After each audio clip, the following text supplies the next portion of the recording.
Welcome back to another episode of Game Chat. I have Anthony, I got Elite, this is Brunner, and today we're going to continue the trend of our top 5 lists. If you haven't seen our previous video, our top 5 video games of all time, go check that out. Link will be in the description, and I'm pretty sure there'll be a pop-up card on YouTube. But today we are doing our top 5 comic book movies of all time, and this is only live action, so Spider-Verse or any of the DC DC animated films will not be on this list, and this is also movies, not TV shows, right? So That could be a whole nother list. Animated, yeah, isn't that could be a whole DC nother animated? list, TV shows or animated movies. But I went Absolutely. last, so I went first last time. So who wants to go first? I'll go first. All right, so all right, I'll go first Anthony. because I'm just going to say that Brunner not including TV shows is probably the biggest crime in this, and he knows it. I can see in his eyes. The specific one TV Walking show Dead that would had have like been my 4 number good 3. I seasons. want that on record. Walking Dead would have been number 3. Okay, so number Shit. 5. Give me the classic TMNT. Do you have any honorable mentions? Yeah, the Punisher movie, Men in Black. That's probably it. Yeah, that's right. I forgot about Men in Black. Yeah, Men in Black. That's a good one. People won't forget about the comic. Number 5. So my oh yeah, okay. Thought we were doing honorable mentions. We'll My bad. go me, and I'll say my number 5, and then when you do it, say your honorable mentions, and then Bruno will say his. Okay. Number got it. 5 for me is the classic TMNT, the one with the 90s. You know, I'm just Oh, yeah. nostalgic, honestly, and it's pretty good. Like if I would include the animated movie, I would too. Even the classic TMNT in the 90s and the Michael Bay one in 2014, just the first one, not the second one. The first one with Shredder was really good. I don't care what anybody says. The second one was cringy. But those two, I mean, you can't go wrong with TMNT, you know? And Elite knows it. I know Elite knows it. In the comic books, they all didn't have the same, like the colors. They all had the same band. A lot of people didn't know that. But, and in the comic books now, it's still good. The Last Ronin is a really good comic book. If you guys haven't read it, it's about the It's great comic book. great Yes, comic a lot of book. people haven't heard about it, so you guys should check it out. Great TMNT comic book. That's my number 5, though. Locking it in. So I'll go. My honorable mention is From Hell, Johnny Depp movie, Alan Moore comic book. It's amazing. It's about Jack the Ripper. But my number 5 is Cowabunga, Heroes in an Ash Shell, Teenage Mutant Ninja Turtles, 1991 version. So it's kind of ironic as I have a fucking amazing relationship with the Turtles. So the Turtles were created at the University of Maine. Okay? So Kevin Eastman also went to school with my aunt. So I have all those comic books, original ones signed by Kevin Eastman and Peter Lard. And so to me, I've always been a big Turtles fan, like from the beginning of time. So fun fact, you kind of mentioned their colors. The first pressing for the first 2 seasons, episode, like the first 2 runs of Turtles, they were black and white comics. Yep. They weren't even in color. So it's kind of, but it's just kind of cool. And so that's my number 5 too. It's kind of ironic. You said your honorable mentions already? Yeah, it's From yeah, Hell. that's right. That's right. You were talking about that on Xbox too. From Hell. Alan Moore, From Hell. Yep. Okay, so my honorable mention, I just have the one. It's Scott Pilgrim versus the World, based on the graphic novel by Brian Lee O'Malley. I mean, I've read all the graphic novels. I mean, I love the movie. Right, that's Great number 1. casting and everything. I've given its flowers and its praise before on episodes, but I love that movie. I love the director. But my number 5, I guess me being a basic bitch now, it's got to be Batman 2022. All right. I love the Batman. I mean, in the time of DC having, like, I think the last DC hit was Joker 2019, and for 2019 to 2022 it was just duds. And then this brought back DC. Like, it won it won comic book movie of the year in 2022, and we've talked about that.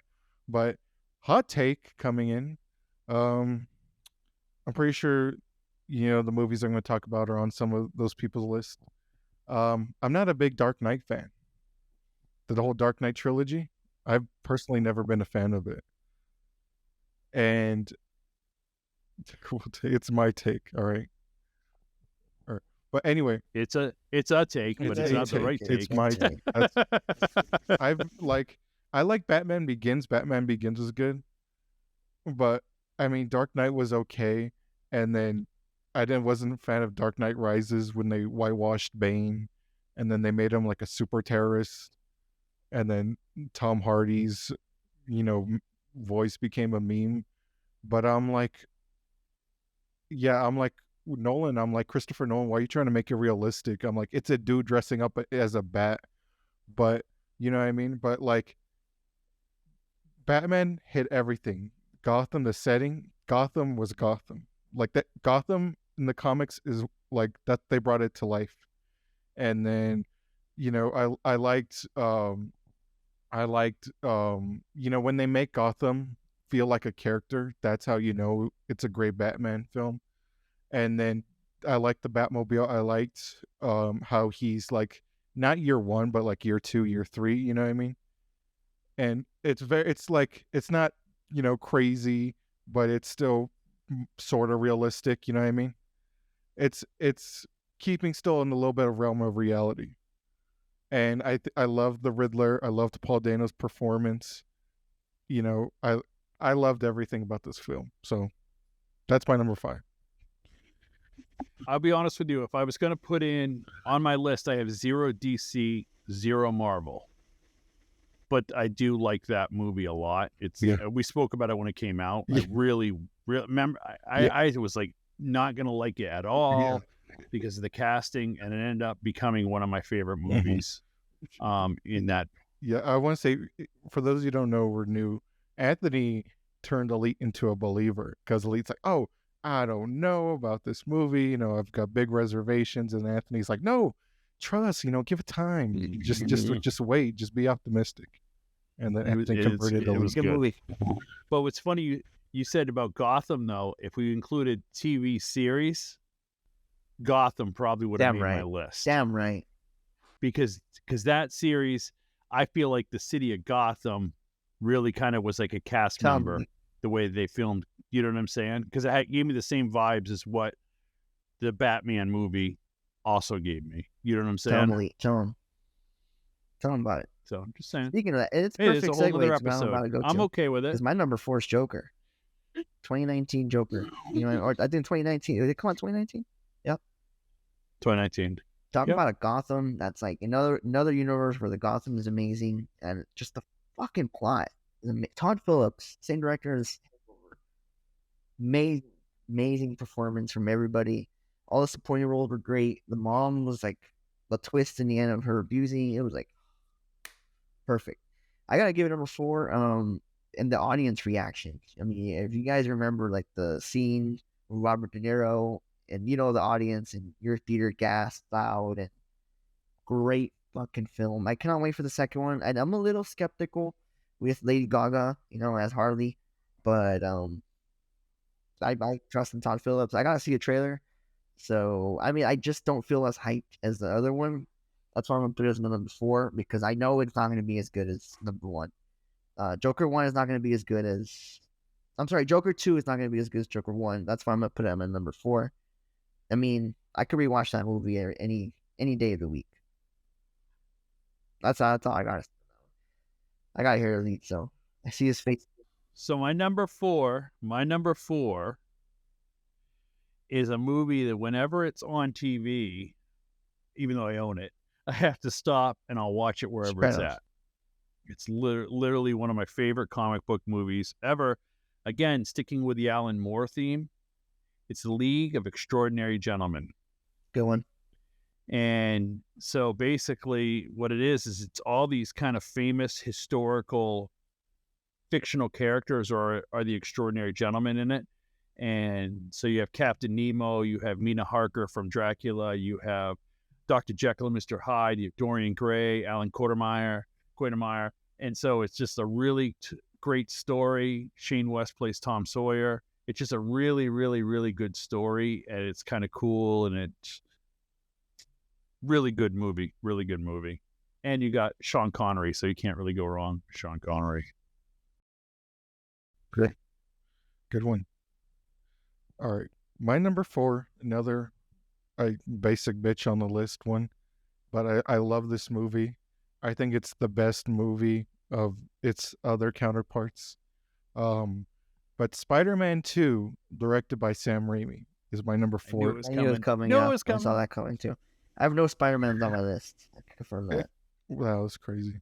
I love, Spider. I think of the 8 live action films, I think it's ranked number 1. What I loved about this story is that, it's like Peter wants to live a normal life, but he makes the realization that even though I have these powers, it's not like I can, choose to be Spider-Man. I have to be Spider-Man. With this power comes this great responsibility, this responsibility of saving New York. The funny thing is that Peter living a normal life is going to school and like just being a good boyfriend rather than like kicking it and like doing dumb shit. But it's like, no, he wants to be a good kid. Two And Peters. I loved Alfred Molina's Dr. Octavius, and then I think he was such a good villain because like I love, like, he wasn't like a villain. Like, he's not like, oh, like I was born evil, like I want to be evil on others. It's like, no, that chip, attached to the arms made him evil. And then when he breaks free, he sacrifices himself in the end, and he says, I'm not a monster. You know what I mean? And then I love to, compared to No Way Home, the Spider-Man 2's Dr. Octopus arms were real. They were practical. They had puppeteers on set. Where compared to now, on No Way Home, it was all CG. And I think that, the practicality of the Spider-Man 2's arms will still hold up today. So I got to give it to Spider-Man 2. I think that very few, like Anthony just mentioned, he said Joker 2 is probably not going to be as good as Joker 1. Spider-Man 2 was better than Spider-Man 1. Yeah, that's right. Yeah. Oh, okay. Yeah, I get what you're saying. But Spider-Man 3 wasn't as I'd good as agree. Spider-Man 2, right? Yeah. Correct. That's a good one. I mean, I would have to put that as my number 6, I guess. Like it's. I agree with Brunner. I think it is the best one out of all the even Tom Holland ones. Fuck them, dude. I hate. I could make like an hour video going into the Tom Holland. Tom Holland cannot carry his own Spider-Man movie. That's all I'm gonna say. I think we said that on a before, or maybe got cut an episode. But like in 1, he got carried by Michael Keaton, and then 2, he got carried by Jake Gyllenhaal, and then the third one, he got carried by the other Spider-Man actors and Willem Dafoe. Not only that, but he got carried by Robert Downey Jr. in Spider-Man 1 too. It's way better. Yeah. Way better. Even Zendaya, fucking side character, did better than him. Like they had to bring in everybody just to save his ass, but everybody wants to worship him like he's the best Spider-Man. Toby is the best because he could carry himself around annoying characters. That's what makes him great. Anyway, yeah, good pick. Good pick. I agree. Top 3, boys. Here we go. Scary. I don't know if you want to call it basic, but I mean it's on my list. This is I think this is. Oh no, I'm sorry. I'm not even gonna say that because it's gonna interfere with my number 1. Give me X2 for my number 3. X-Men 2. Wow. Yeah, great movie. I could put that movie on and have a great time every time I put it on. If I could, I would have put Days of Future Past, but I couldn't find the comic book that kind of connects with it, so I didn't want to put it in because I know someone in the comments will be on me. So I know X2 for sure is pretty comic accurate. And Stryker was fucking badass. Days of Future Past and X2 kind of go together if you really watch it. But Stryker's a great villain. Wolverine, Hugh Jackman does an amazing job. Everybody just nails the role. It's so fun to watch. You just see everybody. And then that scene where they're attacking the school, and like you get to see the kids run away with the X-Men get revenge. I love it. Like I think it's better than X3. I think it's way better than X1 for sure. But X2 or Days of Future Past, but I couldn't find the comic book connection to it. So, fun fact: X-Men: Days of Future Past is probably more comic book accurate Okay, than then Days of Future X2. Past then It's easily. actually it's actually based off of the Uncanny X-Men 141, which was called Days of Future There you Past. go. That some guy in the So, comments is still gonna come at me then. Down.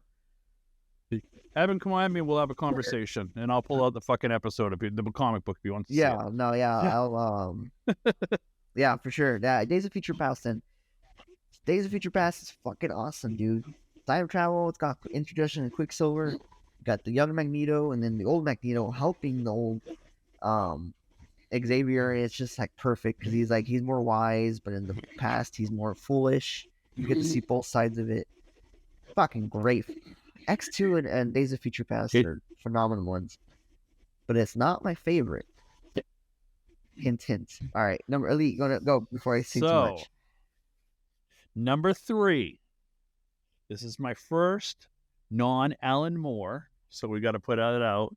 Alan Moore, if you see this, I'm a big fan. Hit me up. Okay. Frank Miller's Sin City. Oh wow, yeah, that's a good one. That's a really Forgot great about one. that. How That's can a you really- live a life? How can you live a life without that yellow bastard? So, it's literally probably the quintessential. I don't remember what year that came out, but it was 2005. Geez, what a great year 2005 was for comic book movies. Almost everyone I've mentioned so far has been 2005. But literally, you had like Sin City. If you've never seen it, it's just this amazing. It's 4 different anthologies. It's a story where you have the customer's always right, that yellow bastard, the hard goodbye, and that big fat kill all are in one. And it's like little stories in each one. Such an amazing cast. The cast was amazing in that. You had Mickey Rourke, you had Jessica Alba, you had, I forget who played the yellow bastard, but I mean, literally, it was just an all-star cast. And it was, the cool thing about it was one of the first Wachowski sisters movies. And so it had kind of that matrixy vibe to it. And it was filmed in this very weird, I don't know what you would even call that film style. It had some color, had black and white, but it was like this almost animation meets live action. And really cool picture. Phenomenal movie. Great movie. Phenomenal yeah, movie. You're right. 2005 was a golden era for movies in general too. Good pick. Honestly, I didn't think about that. All right, my number 3. I'm gonna have to say Logan. Logan 2017, I think it was. Good movie. Like Anthony mentioned, I think all of us here are huge X-Men fans. And, like Anthony, I loved the X-Men films growing up. You know what I mean? Kids now, they have like Avengers. But for us back then, it was like X-Men, Daredevil, Spider-Man. But like when it comes to like live action films, but I loved X-Men. I love Hugh Jackman as a character. As Wolverine, but I love him as an actor as well. And I feel like Logan was such a good send-off for him. It was based off of like the Old Man Logan comics. Like I like, it was very sad. Very sad, yeah. Great comic. Yeah, it was such Great a very comic. sad movie. Spoilers, but like seeing Professor Xavier go, and then seeing Logan go, and then like Laura X-23, she even like says like she calls him daddy in the end because like she knows like, oh, like he's my dad. And it was a very, very sad and very sad ending. And then because Disney bought Fox, they were planning to make like a X-23 movie, but got canned. So I mean, I think Logan was such a good send off for Hugh Jackman and Patrick Stewart. Yep, definitely. Isn't he playing that role one more time though? Isn't he supposed Yeah, he's to coming be back from in Deadpool, but it's not going to be the same. Yeah, so I thought. It's not. Right, but I think it's just a cameo, but that's a good one. That is a good one. That was a good one. Yeah. I did you got me into that one too. Because I was like, oh, because I like the comic so much. It's one of my favorite comics. I was like, I hate watching movies that are poorly done by great comics, because theater of the mind is always better. You know what I'm saying? And they did a great job. with that movie. Yeah, I agree. Yeah, that's a good pick. Great pick. Top two. Oh, we're not top two, and it's gonna get more controversial and controversial. But I'm surprised that Brunner doesn't have this on his list at least. But number 2, Kick Ass. Kick Ass. I mean, the four. Is it Kick Huh? Ass? Yeah, it's Ass. Kick-Ass. Not Kick Ass balls to the wall, but Kick Ass 1. Think it's better. It's fun movie to watch. Like, it's pretty gory.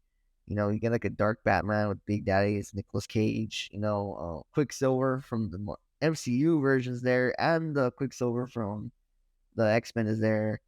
And it's just funny movie. I know there's some jokes that I laugh at still, and I like the realization of how, you know, not everybody could just fucking put on a suit and go out there and you'll get your ass whooped. And the crime feels it just feels real, and it really great ending. And it's sad when, you know, they're getting their ass whooped and burned. I could watch that movie any day, and I'll be like, oh, Kick Ass is on, and I'll watch it. And I'm surprised Brunner doesn't have this on his list because he laughed on it, so I know he doesn't. But give me Kick Ass for number 2 comic book movie of all time.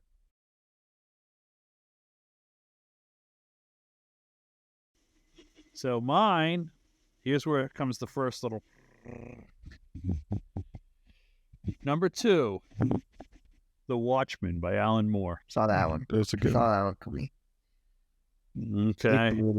Changed my life. Came out my freshman year of high school. That it came out originally as a monthly over 2 years, and they finally put it in the big fat book. Fun fact about that book, it literally is one of the top 100 novels of all time since 1923. We're talking about a comic book. It's one of the top 100 novels of all time. And when they put that to film, first of all, don't mess around with a 2-hour version. You got to go the Zack Snyder 4-hour version of that movie. That's the only way to watch that movie. And because it's the only one that really does it justice.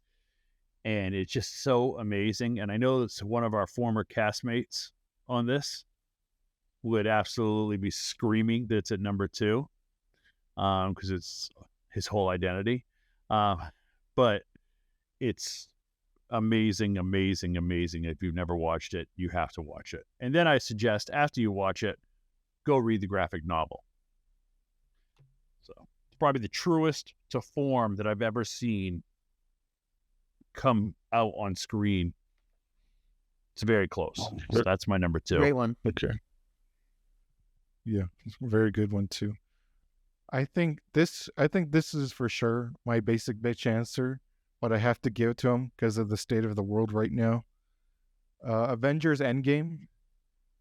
I feel like it was such a good movie. Everything from Iron Man 2008 led up to this, you know what I mean?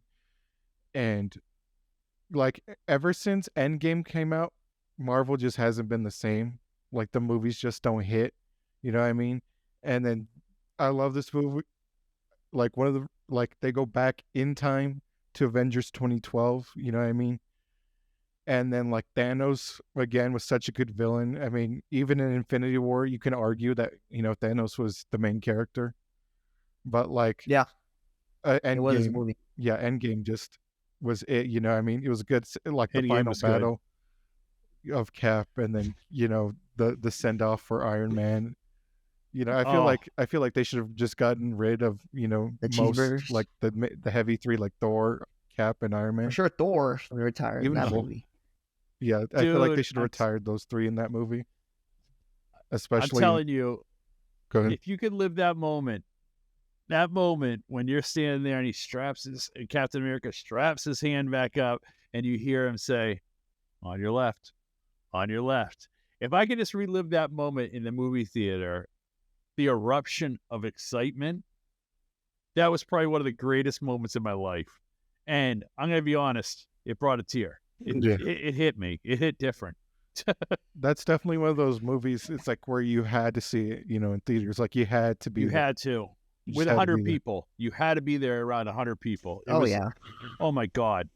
That was so good. So good. So that's my number 2. That was a great one. Yeah. So I agree with you. You gotta be there, man. I still have pictures, I still have the cup, And it's like Brunner said, it's a callback to all the good movies. Great number 2. I would have put it in my number 2 if I didn't want to. I don't know why I didn't, honestly. I would have too if I was basic, but I'm not Oh, basic. So Yeah, because these two went with the Ninja Turtles in the Sin City, and I'm like, hey, Ninja Turtles no, I'm was saying not a they're good. mainstream comic. You guys went very like safe route. Yeah. was it third Yeah. party publisher like Yeah. Dark Yeah. Horse? You got me there. Oh yeah, Image Comics. All right. Yeah, Well, Comics. my number 1, I don't think it won't be as hyped because it was Brunner's number 3. Give me Logan. You know what I mean? That's why I was like, it's not my favorite because number 1, it's Logan. It for all the reasons Brunner said, it is a fucking emotional X-Men film, and it just like it dials it back because it's like they're the last 2, and everybody hates mutants, and it's like whatever they did in the past doesn't matter, and they're just trying to survive, and they see this little hope. And it's like father figure. Like Logan was never a father figure, but he learns to be one. And the part of that always gets me is when she flips the cross, puts in the X.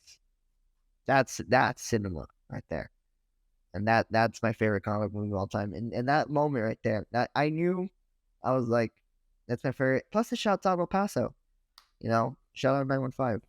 And they do it better than Purge Forever After, which I found out they filmed in Alabama and then just fucking called it El Paso. So give me Logan, man. Give me Logan. Great movie.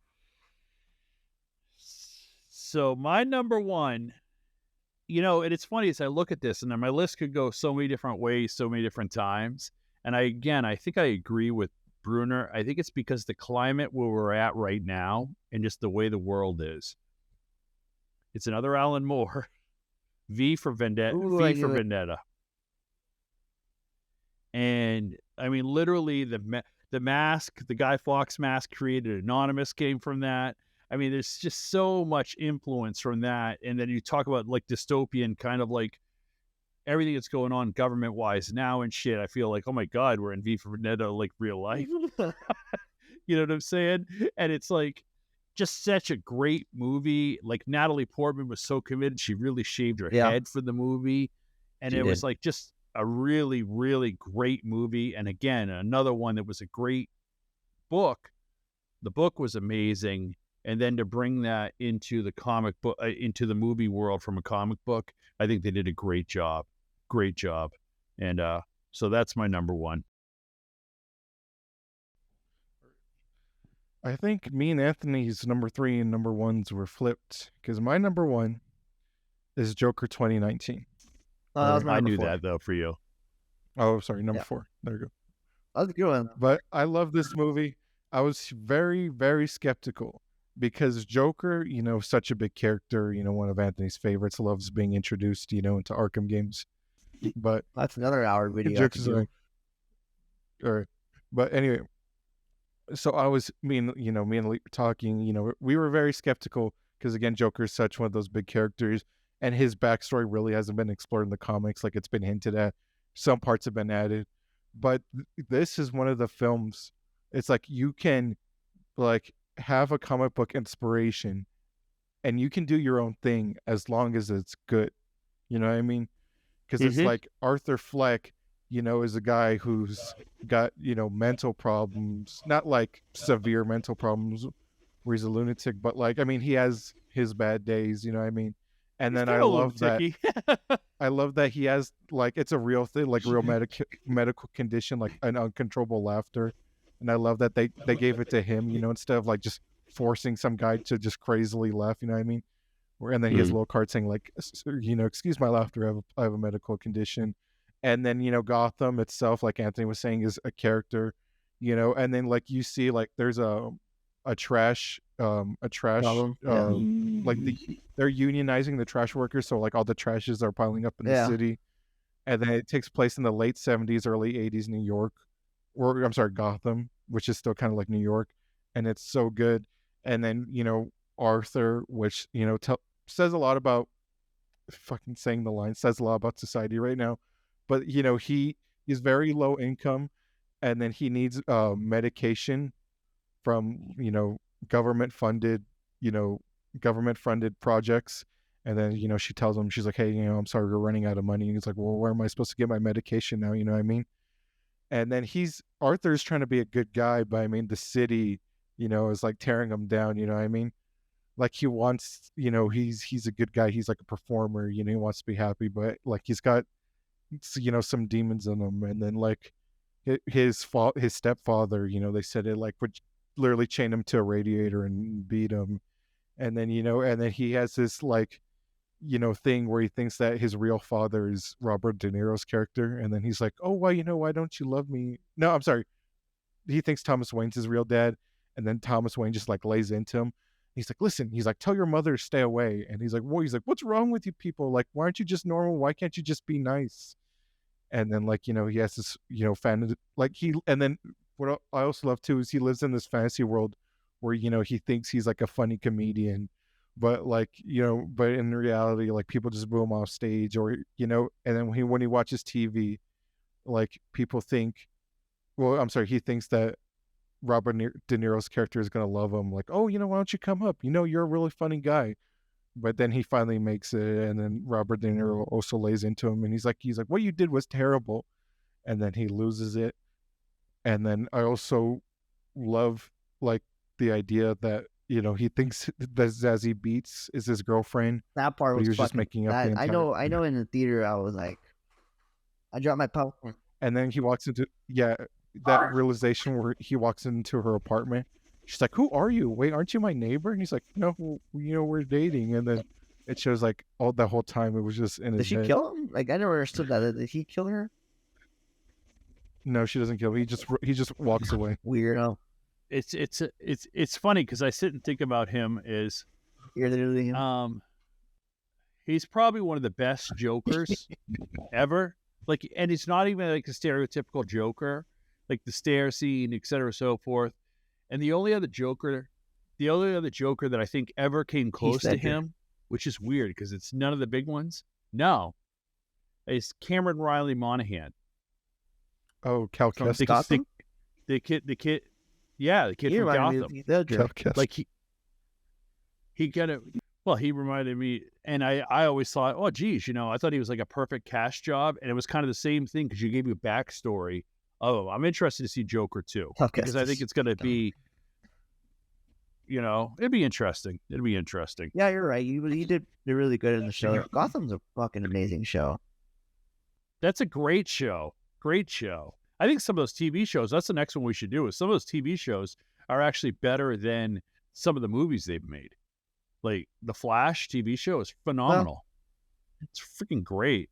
You know what I'm saying? Until a few seasons. And so, but yeah, one thing I do want to do is E3. I mean, not E3, but a lot of video games got announced, and they're gonna continue to be announced. So maybe we'll do a video on that, reacting to them. I just want to say a fun fact: 4 books that I was like, oh my god, I was looking at because I went over and looked at my comic books. And I forgot these 4 books were originally comic books, okay, before they were made into movies. Well, Judge Dredd, which I kind of knew. Road to Perdition with Tom Hanks movie, that originally was a comic book. Okay, which is kind of cool. 30 Days of Night was originally a comic book. I totally forgot that one. And do you remember the Bruce Willis movie Red, where he was a retired spy? That was a comic book too. I mean, there's so many of them. Like if you start to go through and look at like what's made in there, and I guess that's why I kind of stayed from me. I wanted to stay away from the DC and Marvel so much, just to kind of sit and say, hey guys, I want to introduce our audience to. So there's lots of independent titles out there that are great stories that you don't have to necessarily go mainstream. I love mainstream. It'd be a totally different list if I was going to say, hey, I'll put X-Men 1, 2, 3, 4, and 5 right there. You know what I'm saying? So just kind of fodder is just walk around your comic book store and look around. Doesn't necessarily have to say Marvel or DC on it to be a good book. Yeah, no, you're right on that. For sure. Well, I mean, let us know if we missed anything. For sure, I know someone's gonna come at me with the X-Men. So yeah, let us know. I got in your the comments. back. Don't worry. Put your lists. Don't be like, oh, how could you put that as number 3? No, be like, oh, I could see your argument, but this is my point. Don't just be like, oh no, that sucks. Be like, no, like expand upon it. Let us know in the comments Oh, below. In the famous words I'll of say TikTok, something don't be to that this. guy. You're not that guy. Yeah, Anthony, go ahead. We were gonna draft B.J. Robinson, you idiots. Put that in the video, please.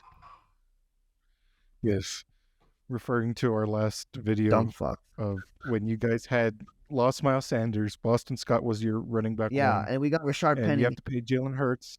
Yeah, you guys had to pay Jalen Hurts. You said Rashad Penny. And motherfuckers think we were So okay. you need to save some money because you just paid the guy who just went to the Super Bowl.